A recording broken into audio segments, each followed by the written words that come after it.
కూరగాయల ధరలు మండిపోతున్నాయి. బహిరంగ మార్కెట్లో చాలా రకాల కూరగాయలు కిలో 50 రూపాయలకు పైనే పలుకుతున్నాయి. ఎండాకాలంలో దిగుబడి తగ్గుదలతో సరుకు లేక ధరలు పెరగడం సహజమే.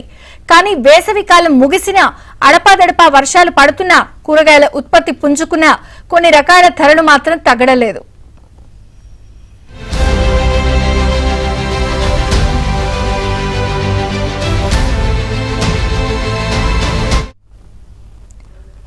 క్యాప్సికం 120, చిక్కుళ్లు 100, క్యారెట్ 80, బీట్రూట్ 60 పైనే చెప్తున్నారు. కొనుగోలు తక్కువగా ఉండే కంద, పెండలం కూడా 60కి తగ్గడం లేదు. పచ్చిమిర్చి 60 ఉండగా బజ్జీకాయలు 100 రూపాయల దాకా పలుకుతున్నాయి. చామదుంప, బీర, కాకర, పొట్ల, గోరుచిక్కుడు కిలో 50 చొప్పున అమ్ముతున్నారు. టమాటా, వంకాయ, క్యాబేజీ, దోస, బెండ, దొండకాయలు 40 దాకా చెప్తున్నారు. ఈ లోపున్న ఈ రకాల సరుకు నాణ్యంగా ఉండట్లేదు. బంగాళదుంప 30 నుంచి 40 రూపాయలుండగా మునక్కాయలు కూడా అధిక ధరలకే విక్రయిస్తున్నారు.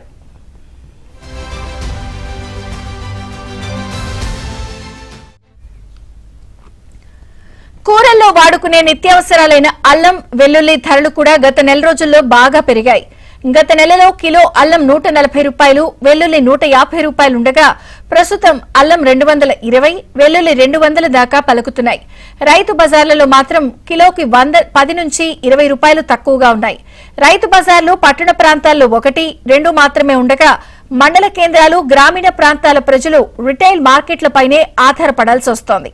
ఇదే అదునుగా కొన్ని రిటైల్ దుకాణాల వ్యాపారులు కిలోకి 20 రూపాయల పైనే అదనంగా వసూలు చేస్తున్నారు. అదేమంటే రవాణా ఖర్చులు తరుగుదల ఎక్కువగా ఉన్నాయి అని అంటున్నారు.